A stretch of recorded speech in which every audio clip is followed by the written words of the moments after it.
Thrift stores and garage sales are a great way to recycle materials and save a few dollars in the process. Most of us are happy just to get a discount on clothes and knickknacks, but in rare cases, everyday people can find extraordinary items at a thrift store that all but guarantee their retirement. From diamonds to ancient artifacts and fine art, we are counting down 10 thrift store finds that made people rich.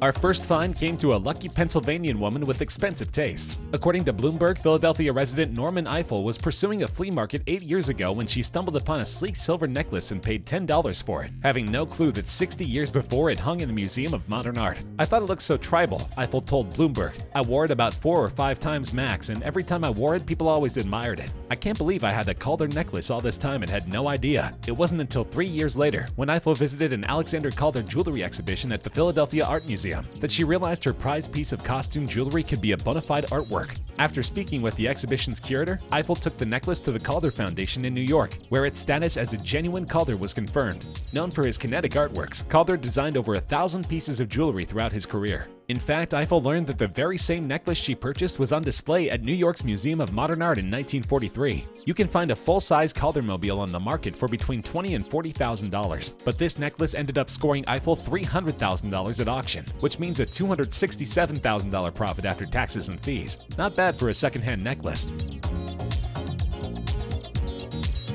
In June 2015, a man found a golden egg at a yard sale and paid $14,000 for it. This might seem like a hefty sum, but the man was intending to melt the egg down and sell it as scrap metal. The man, who hails from the Midwest but wishes to remain anonymous, had been left financially stretched after he apparently overestimated what the tiny golden egg would be worth once melted down. He'd been hoping to make $500. In a fit of desperation one night last year, he typed egg and the name engraved on the clock it contained, Vacheron Constantin, into Google. His search brought up a 2011 article in Britain's Daily Telegraph newspaper describing a frantic search for the object, the third imperial Easter egg, made by Fabergé for the Russian royal family, and estimated to be worth $33 million. Far from being a financial burden that the man had imagined, it appeared the golden egg might live up to its fairy tale namesake and avoid the furnace with just a few scratches. The man contacted Fabergé expert Kieran McCarthy and flew to London to visit McCarthy's workplace. After a tense exchange with the expert, it was revealed that the Midwest man indeed had his hands on the third imperial egg. McCarthy said the man had overestimated the value of the egg's materials, which were worth about what he paid for it, but underestimated its value as a work of art. In the end, the egg was returned to the royal family for an unbelievable $33 million. This was a wise gamble for the Midwestern man. Terry Horton insists she's not greedy and just wants a fair price for her $5 thrift shop find that some believe is an original Jackson Pollock painting. It's been more than 25 years since the Costa Mesa resident bought the 66 by 48-inch abstract painting that caused a stir in the art world. Horton, who drove a big rig for 20 years, retired in 1987 after a trucking accident. She took up hunting for bargain treasures, sometimes rummaging in trash bins for objects that stores had discarded, like a genuine Ebel watch worth more than $2,000. "I can't stand to see stuff thrown away if people can use it," she said. During one of her thrift shop sprees in 1992, Horton bought the $5 painting as a gift to help cheer up a friend. Since it wouldn't fit through the front door of her friend's trailer, Horton ended up trying to sell it at a yard sale. A local art teacher came by and suggested the painting could be an original by Pollock. A late American abstract expressionist known for his drip and splash style. Horton, not having a clue who Pollock was, began researching. Her son helped her hire Paul Byro, a forensic art specialist from Canada. Thus began her quest to authenticate and sell the painting. The forensic expert, using triple fingerprint recognition, analysis of paint splatters from Pollock's studio, and a side-by-side comparison to the painter's work Number 5, 1948, concluded that the painting was real. Number 5, 1948, by the way, sold for $140 million in 2006. Once Horton discovered this, she has been unwilling to bargain with the art world. She declined $2 million from a dealer and later $9 million from a Saudi art collector. Though the work is still unsold, it stands to make her a multi-millionaire when she finally decides to sell. A Filipino fisherman in western Palawan Island has owned the world's biggest pearl for decades, but he never knew its value. For the last 10 years, the 75-pound pearl was hidden in a bag under his bed. The fisherman's family would rub it with their hands before going out to sea in the belief it would bring them luck, said relative Eileen Amaral. The man then gave his pearl to a security officer for safekeeping while he moved into a new house. The pearl was sitting on a bench in her home for weeks until she found time to check the internet, and she was shocked to learn that it could be the world's biggest, at 67 centimeters long and 30 centimeters wide. It's been estimated to be worth more than $100 million. The fisherman, his father, and brothers found the irregular-shaped pearl inside a giant clam that stuck to their boat's anchor when they sought refuge from a squall on a reef, Amaral said. said. The fisherman did not want to be identified, she said. She said that she, the fisherman, and his family decided to turn over the pearl to the city mayor, who had it displayed in a glass case in Puerto Princessa's City Hall to attract tourists. The fisherman will receive a still unspecified reward from the local government, Amaral said, adding that he never intended to sell it. It's hard to imagine walking away from that kind of payday, but it's clear that the pearl had a huge personal significance to the fisherman. Rick Norsigian kept 2 boxes he bought at a garage sale under his pool table for 4 years before realizing they may be too valuable to store at home. The Fresno, California commercial painter learned that what was in those boxes he paid $45 for a decade ago could be worth more than $200 million. When I heard that $200 million, I got a little weak, Norsigian said. Art, forensic, handwriting, and weather experts teamed up to conclude the 65 glass plates in the boxes were photographic negatives created more than 80 years ago by Ansel Adams, the iconic American photographer whose images of the West inspired the country. Most Adams prints range between $4,000 to $70,000, and Norsigian had access to dozens of negatives, with which he could make countless more prints. Adams historians had believed the negatives were destroyed in a darkroom fire in 1937. According to another historian Norsigian consulted, Patrick Alt, Adams taught a class in Pasadena in the early 1940s and may have brought the glass negatives along as a teaching tool. How they ended up in a warehouse, however, is still unknown. In June, a single Adams print, Clearing Winter Storm Yosemite National Park, sold for $722,500, setting a new auction record for an Adams print. Though he has yet to sell the prints, Norsigian stands to make a boatload of money. It's not every day you can plop down $2 and walk away with some junk that's worth a fortune. But that's what happened when a collector purchased an old-timey photo from a Fresno, California antique shop.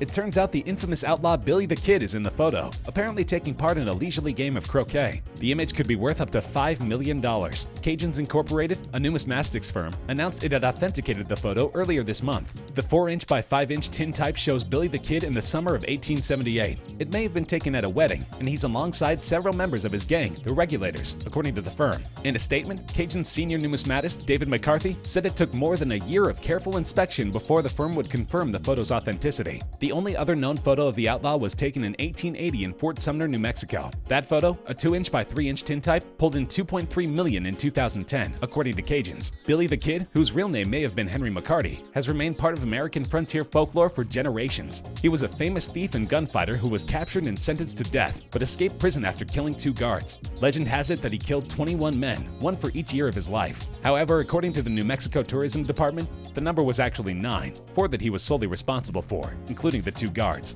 and 5 he helped dispatch. Regardless of his criminal past, this Billy the Kid photo is sure to make someone rich.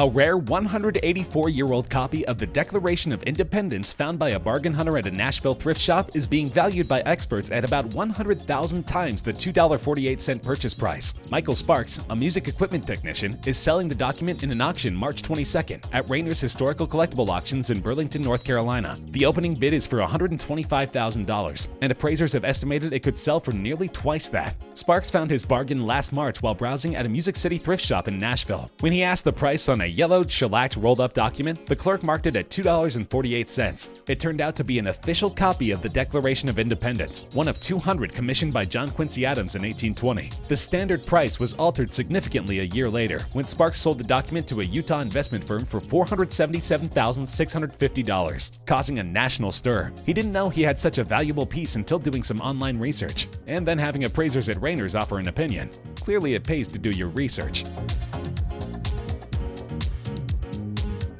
A small painting bought at an auction and kept in a cupboard for years has been revealed as an original by British painter John Constable, worth an estimated £250,000 or $400,000. The postcard-sized painting, bought for £30 in the British city of Canterbury around a decade ago, depicts a landscape by the 19th century artist and has been described as a lost item by the man who uncovered its origins. Antiques dealer and forgeries expert Curtis Dowling told Reuters he and his team spent about 9 months studying the painting after the owner Rob Darville asked for their help. Darville's father, who bought the painting, suspecting it may be an original because of the faint signature on the back, had given him the painting as he was clearing his house. It's a fairly standard stock sort of Constable painting. It's quite interesting in that it's small, which you don't see that often. It's something we've never seen before. It's really actually been quite a lost item, Dowling said. Constable, born in Suffolk, is famous for his landscape paintings of Dedham Vale, now known as Constable Country. His most famous work, The Hay Wain, painted in 1821, now features on millions of prints hanging on walls around the world.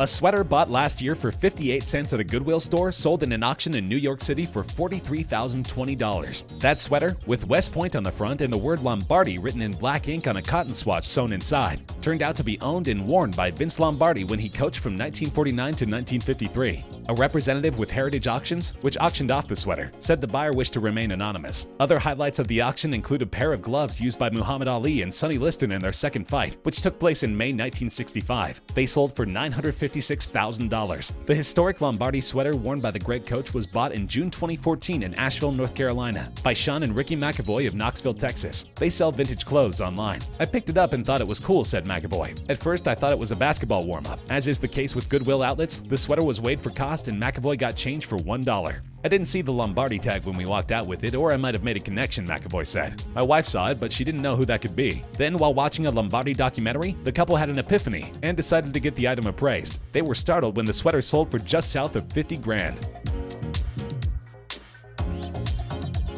It was truly a diamond in the rough. Some 30 years ago, a woman in West London uncovered a gaudy giant ring at a yard that piqued her fancy. Thinking it was costume jewelry, she picked up the piece for a measly £10. Now that same gem is being auctioned off by Sotheby's London in July for nearly $500,000. It's expected to go for somewhere around a whopping £350,000 to be exact. It turns out that the dusty gem, which the owner assumed was a fake and wore regularly in her daily life about town for decades, is actually a giant 26-carat cushion-shaped white diamond from the 19th century, giving it that eye-watering price. The antique shape and older style of cutting has disguised its true brilliance for all those years. So next time you find a cheap piece of jewelry at the thrift store, be sure to do your homework.